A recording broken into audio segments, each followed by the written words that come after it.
صرف ان دو آیات کے ترجمے کو ہم لوگ سامنے رکھیں اور موجودہ صورتحال کو سامنے رکھیں.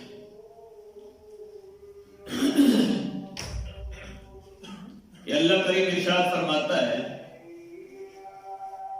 فرمایا جو مصیبت تمہیں پہنچتی ہے وہ تمہارے ہاتھوں کی کمائی ہے.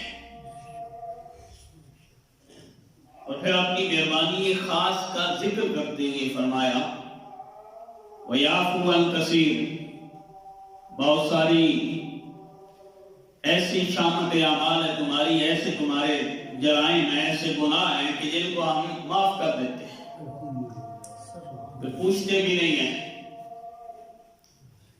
باقی رہا اگر دنیا میں وَمَا أَنْتُمْ بِمُعْجِزِينَ فِي الْأَرْضِ، فرمایا زمین میں تم قابو سے باہر تو نہیں جا سکتے، کہیں دوڑ کے بھاگ کے نکل تو نہیں سکتے، کہیں بھی نہیں جا سکتے.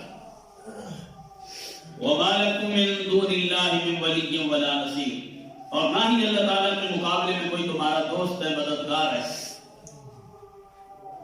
ان دو آیات کو پڑھی اور اپنے اعمال کا ہر بندہ محاسبہ کرے کہ ہم لوگ کس جگہ پہ چلے.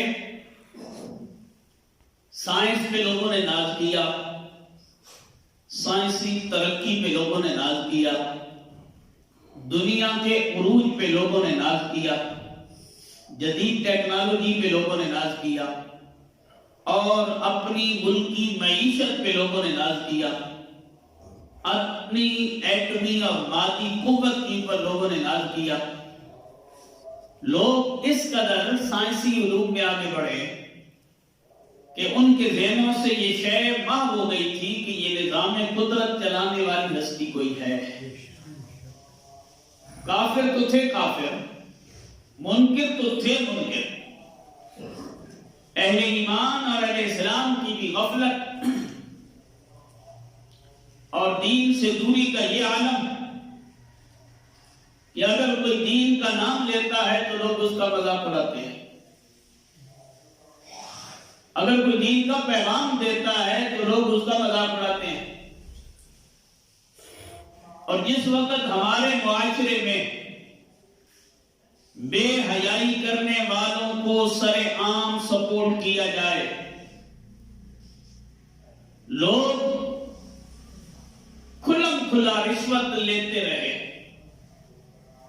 آواز اٹھانے والوں نے جتنی اٹھائی سنی کسی نے نہیں،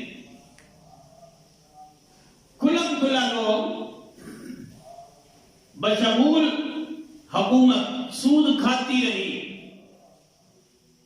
اور سود کے کاروبار ہوتے رہے.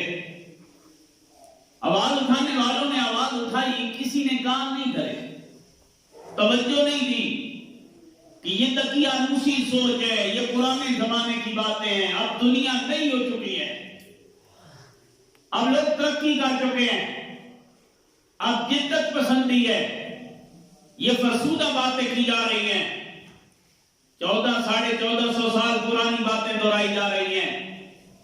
یہ جدید دور ہے، اس جدید دور کے تقاضے جدید ہیں. کسی نے آواز نہیں اٹھائی.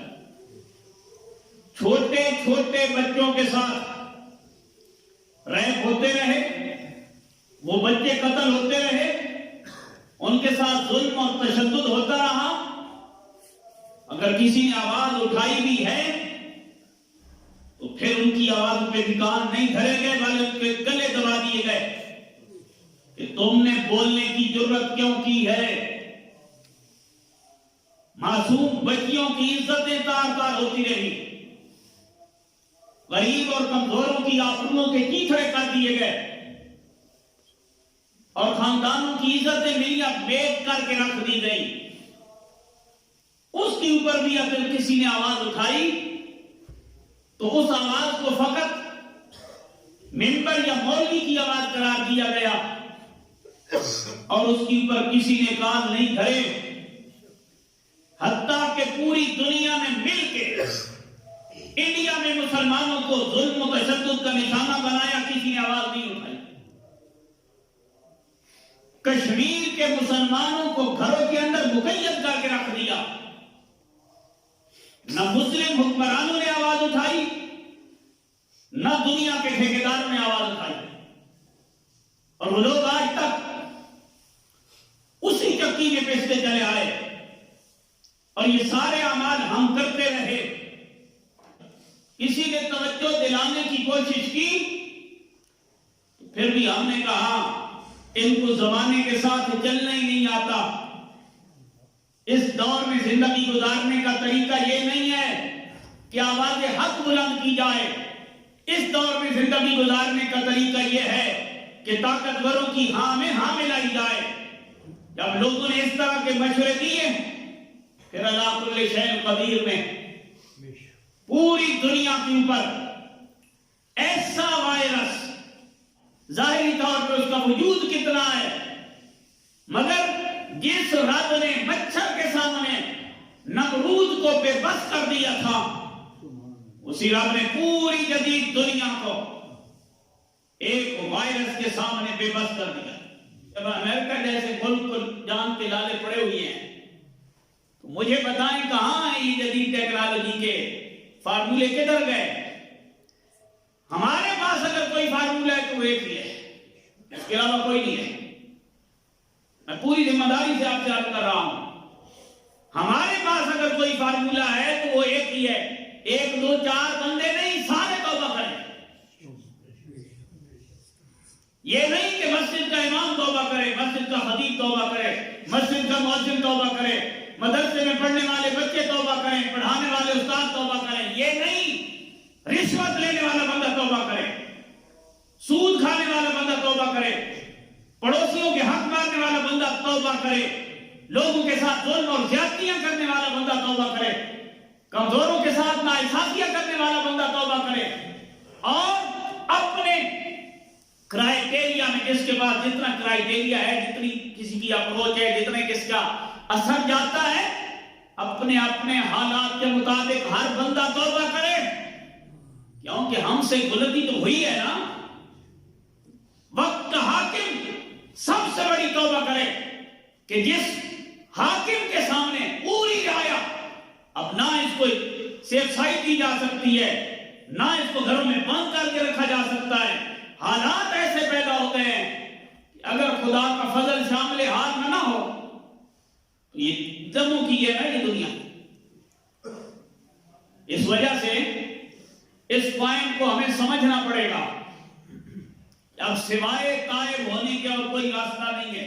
اور یاد رکھیں، گھروں میں بیٹھ کے ٹی وی ڈرامے نہ دیکھیں، فلمیں نہ دیکھیں، فحاشی نہ دیکھیں، توبہ کریں، قرآن پڑھیں، استغفار کریں، جو اللہ کریم کے محبوب کے جو طریقے ان پہ آئے۔ میں نے نماز میں بھی اس دن صبح درس میں بتایا تھا، بھئی یا سلام 7 مرتبہ ہر گھر میں پڑھا جائے، اور آپ پڑھیں تاکہ اللہ سلامتی کو نازل فرمائے۔ یا سلام پڑھیں، آذان دیں، آذان کے اوپر اعتراض نہ کریں، دنیا آگے بڑھ رہی ہے، آذانیں کیوں دی جا رہی ہیں؟ بھائی مصیبت میں اللہ کو نہ پکارے تو کس کو پکارے؟ اس لیے بجائے اس پہ رکاوٹ ڈالنے کے آذان دیں، اور تائب ہوں، یا سلاموں کا 1.25 مرتبہ پڑھیں، اپنی بیٹیوں کو، گھر والیوں کو، بچوں کو اس دین پہ لگائیں، اور دل سے اللہ کی بارگاہ میں تائب ہوں تو اللہ کریم فضل فرما دے گا۔